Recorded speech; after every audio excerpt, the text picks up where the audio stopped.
Joining us now is Senator Coach Tommy Tuberville. He wants to become the next governor of the state of Alabama, which I believe he, of course, will. Senator, great to see you, or Coach, I should say, great to see you. A lot happening here. Sir, what is your first take on the immigration debate that is enveloping the nation? President Trump taking over Washington, D.C. A lot happening right now, and the Senate hasn't even been in session this month, unfortunately. Give us an update, Coach. Well, it's not just our nation, Charlie, and thanks for what you did going and talking about Europe. I don't think enough people talk about our allies in Europe, about how they are being devastated by this mass immigration, this Sharia law, this nonsense that's going on, that's trying to come here to this country. And Joe Biden tried to let it happen. Thank goodness President Trump got elected. But President Trump he's up to his ears in alligators, and he knows that. There's different problems every day. And I've told people this with traveling the state and the country this last month of being out of Washington, D.C. If you don't have control of your streets and your neighborhoods, you have nothing. I don't care if you got money and great family and everything going for you. You have to have safety. Well, that's what President Trump's trying to put back into our country. Now, I've been in Washington, D.C. 5 years, and what a disaster. They don't mow the grass, homeless everywhere.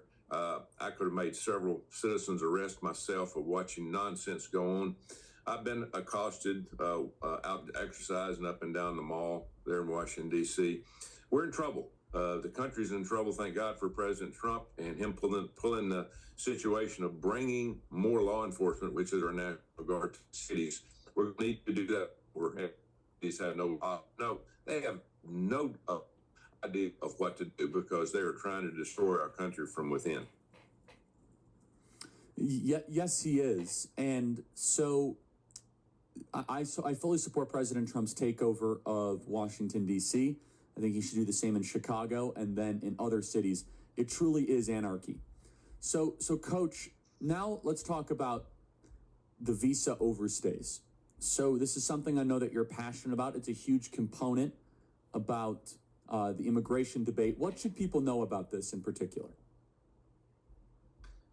Well, first of all, I went to a graduation of a small university in the South not too long ago, and I looked at the program of the graduation, and there was 40 Chinese and 15 Iranians that were graduating in engineering and cyber. Now, we are educating for our own demise in this country. I just don't understand what. Okay, I think we lost the coach there. So he is right. We are educating for our own demise. And basically, and look, it's a balance. So you have some of our allies, like, do we want Japanese kids to come to America to study? Probably. Koreans? Probably. But do we want the Persians and the Iranians and the Chinese to be able to come to our universities? And that's an open question. And it's even worse than that. This is why the birthright citizenship debate is a national security question. There's a great friend of mine. His name, I'll just call him Tom. He's a pilot. And I got to finish the story, then we'll welcome back Coach Tuberville. And this will connect with Coach Tuberville was saying. He's a pilot, and for 10 years, he would fly from San Francisco to Beijing, spend a night, and then fly from Beijing to San Francisco. When he would fly from Beijing to San Francisco, he would board the plane, and he would ask the lead flight attendant, how many? And she'd say, about 4 or 5. Without even saying it, they knew what he was saying. How many what? Pregnant Chinese women. How many pregnant Chinese women? They even knew. They just knew. How many? It's just every flight there would be boom, boom, boom, right in first class. So that pregnant Chinese woman, and this has been happening for 10 years because we're a bunch of suckers, hundreds of thousands of Chinese kids then get born in San Francisco hospitals. They get the birth certificate, and then they go back and they fly back and they get raised in China. It's a huge industry. Right now, there are 500,000 to 1 million, we don't know, Chinese kids that are being totally raised in Chinese culture that have a U.S. birth certificate in a safety deposit box somewhere.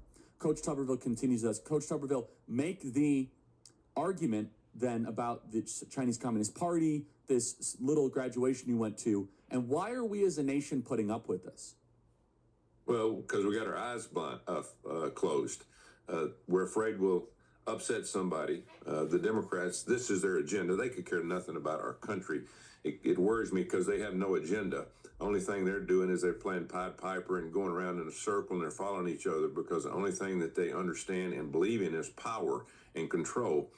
You've got some good Democrats, but they're just following along. They need to fight back.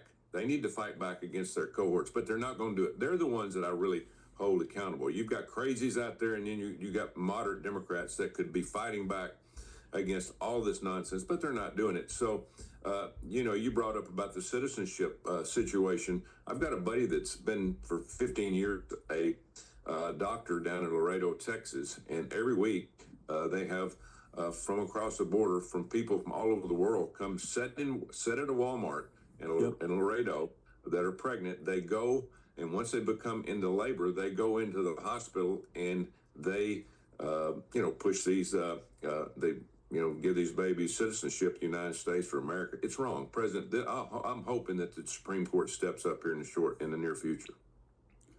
Yeah, I'm not too optimistic. I mean, I think a law can be passed where you can say that, hey, you're not allowed to enter as a foreign citizen if you're 7 months or 8 months pregnant, but that's just part of it. But it's just the most egregious example. Again, it is a cottage industry sponsored by the Chinese Communist Party government for pregnant Chinese women to board airplanes, to then come to San Francisco, come to LA, they get a birth certificate, they go back to China, only then one day. And by the way, as a full U.S. citizen, that Chinese kid can become an FBI agent, they could become a CIA agent, they could run for Congress, they could become president, they could become a senator. They are a full citizen of the United States, even though they've never lived here, and we don't treat our citizenship as valuable. We just give the citizenship to this Chinese person, even though they boarded the plane pregnant. That is what birthright citizenship has happened. That is paperwork Americans. And that's a great example.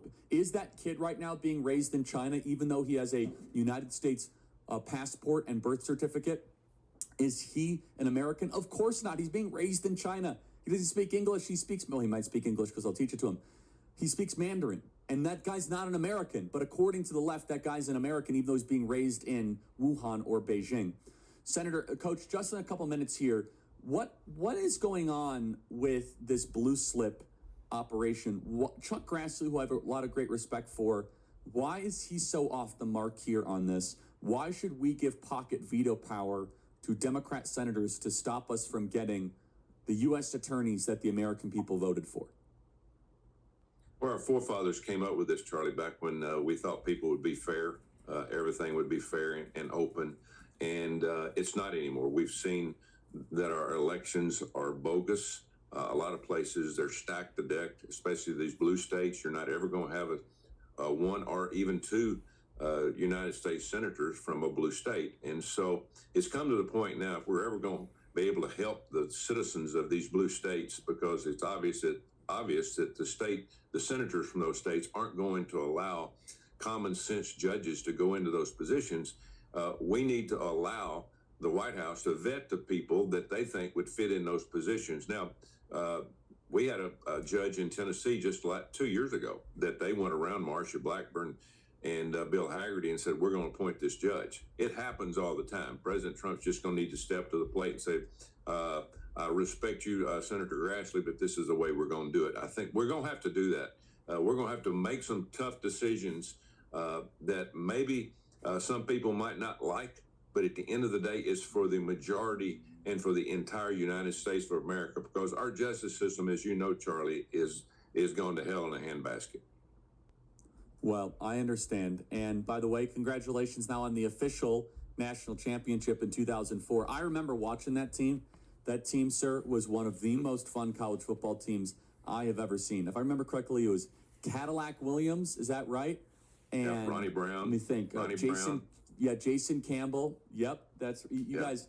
You guys had a team that was just that was something else, and you guys deserved the national title that year. That was well before.